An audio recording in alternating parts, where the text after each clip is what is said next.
अगला जो लगन राशि है वो है वृश्चिक लगन। वृश्चिक लगन वालों के लिए मंगल छठे भाव में आ रहे हैं। छठे भाव में कंपटीशन का भाव है, प्रतिस्पर्धा का भाव है, लिटिगेशंस, कोर्ट केसेस, लोन, इन सब का, कर्ज का कारक है। तो हो सकता है कि आपको लोन आसानी से इस वक्त मिल जाए अगर आप लोन के लिए अप्लाई कर रहे हैं, या ये हो सकता है कि लोन आपके चल रहे हैं तो लोन से आपको राहत भी मिल सकती है। इसके अलावा अगर कंपटीशन की तैयारी कर रहे हैं तो ये स्टूडेंट्स के लिए बहुत ही अच्छा समय है, क्योंकि हो सकता है कि आप कोई भी कॉम्पिटिटिव एग्ज़ाम के लिए तैयारी कर रहे हो तो आप उसमें अच्छे नंबर्स लेके उस एग्ज़ाम को पास कर पाओ। बाकी आपकी जो वृश्चिक राशि है वो आपके लगन में जा रही है, तो ऑब्वियसली आप में उत्साह की कोई कमी नहीं रहेगी। आप ऊर्जावान महसूस करोगे और अपने जो भी आपको काम मिले हैं उसमें आप अच्छे से करोगे।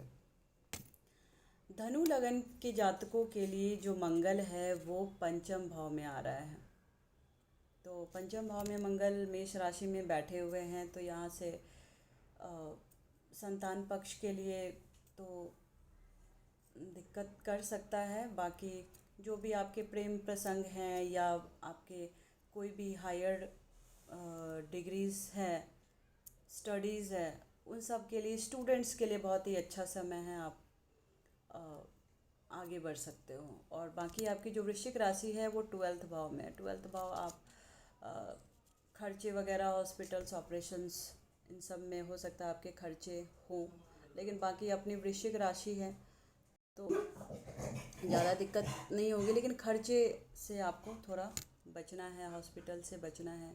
परिवर्तन के योग हो सकते हैं, कहीं बाहर जाने के लिए ट्राई, या आपकी जो करंट पोजीशन है, जो भी प्रोफाइल आप लेके बैठे हुए हो सकता है उसमें चेंजेस आए, क्योंकि ये परिवर्तन 12वें भाव में जब कोई ग्रह आता है, स्पेशली मंगल, राहु, तो ये परिवर्तन को भी दिखाता है।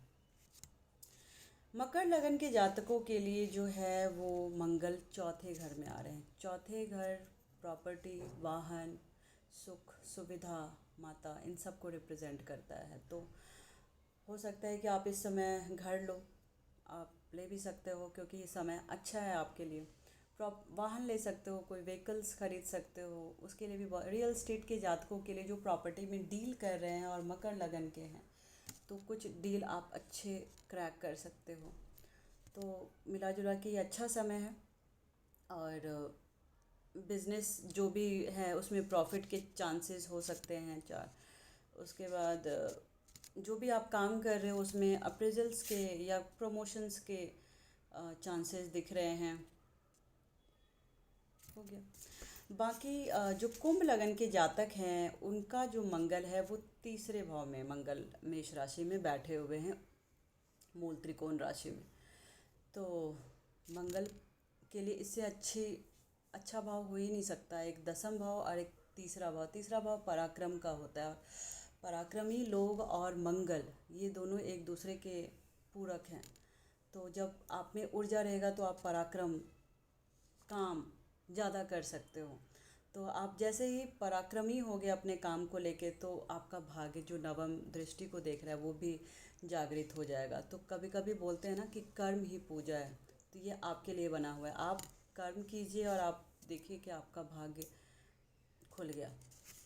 और जो वृश्चिक राशि है आपकी, वो आपके दसम भाव में आके बैठी हुई है, तो ये भी कुंभ लगन वालों के लिए अच्छा समय है।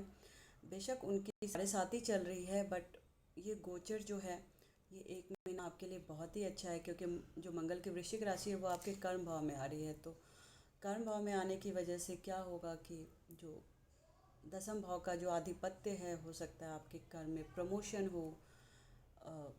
राजनीतिक पॉलिटिशियंस के लिए भी बहुत अच्छा समय है, अगर सब कुछ सही है तो अ, मतलब हर तरह से अच्छा है आपके लिए, कुंभ लगन वालों के लिए। मीन लगन वालों के लिए जो मंगल है वो दूसरे भाव में विराजमान है मंगल।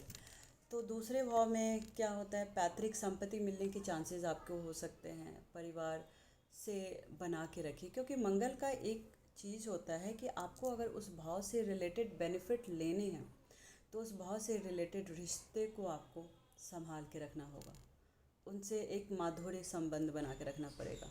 और अगर आप माधुर्य संबंध नहीं बना पा रहे हैं, क्योंकि कभी कभी ये भी सुनने में आता है कि हमारी उनसे बन नहीं रही है, हम कैसे संभालें उन रिश्ते को, तो उसका एक दूसरा उपाय होता है कि फिर आप उस रिश्ते में शांति बना के रखिए। क्योंकि जब आप रिश्ते में शांति नहीं बना के रखोगे, मिलोगे और हो सकता है उस बात से झंझट हो, तो रिश्ते ख़राब होंगे। तो रिश्ते ख़राब ना हो तो उसको उसी मोड़ पे आप रखें, ताकि आर्ग्यूमेंट वाली सिचुएशन ना हो, आप एक दूसरे की बेइज्जती ना करो, एक दूसरे को इंसल्ट ना करो। तो डिस्टेंस बना लीजिए, ये भी एक सॉल्यूशन होता है। अगर रिश्ते ना संभले तो रिश्ते को एक अच्छे मोड़ पे दे के उसको रख देना चाहिए, ताकि वो गलत डायरेक्शन में ना जाए। कोई भी हो, वो आपके दोस्त हों, आपके फ्रेंड्स हों, आपके बहन हो, आपके भाई हों, आपके माता हो, पिता हो, मामा हो, चाचा हो, जिनके साथ भी आपको लगता है कि रिश्ते नहीं अच्छे जा रहे हैं, तो आप शांति बना के रखिए, उसको इग्नाइट मत कीजिए। तो मंगल के प्रभाव उस पर्टिकुलर भाव से आपको अच्छे मिलेंगे। और बाकी मंगल की जो अ, दूसरी वृश्चिक राशि है वो नवम भाव में जा रही है, तो ऑब्वियसली ये भी धार्मिक भाव है, भाग्य का भाव है।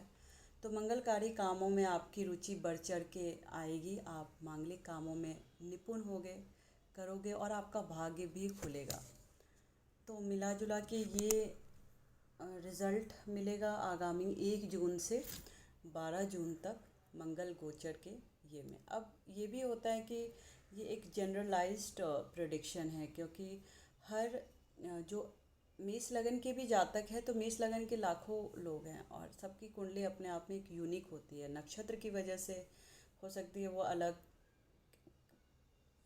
हो सकता है कि वो विष नवमांस में हो, पुष्कर नवमांस में हो, वक्री हो, कंबस्ट हो, अस्त हो, उस पर पाप ग्रहों की दृष्टि हो, ऐसे बहुत सारे कॉम्बिनेशंस होते हैं, जिसकी वजह से हर कुंडली देखने में तो एट फर्स्ट ग्लांस सेम होती है, बट वो सेम होती नहीं है, कुछ ना कुछ उसमें डिफरेंस होता है। उसी वजह से दो जातक सेम समय को जन्मे, सेम डेट को जन्मे, अलग अपने भाग्य लेके आते हैं। तो ये वही होता है कि एक जनरलाइज्ड प्रेडिक्शन है। पर्सनलाइज्ड प्रेडिक्शन के लिए आप मुझसे कांटेक्ट कर सकते हैं, आप कमेंट बॉक्स में मुझसे कांटेक्ट कर सकते हैं। तो उम्मीद करती हूँ आपको ये वीडियो अच्छा लगा होगा।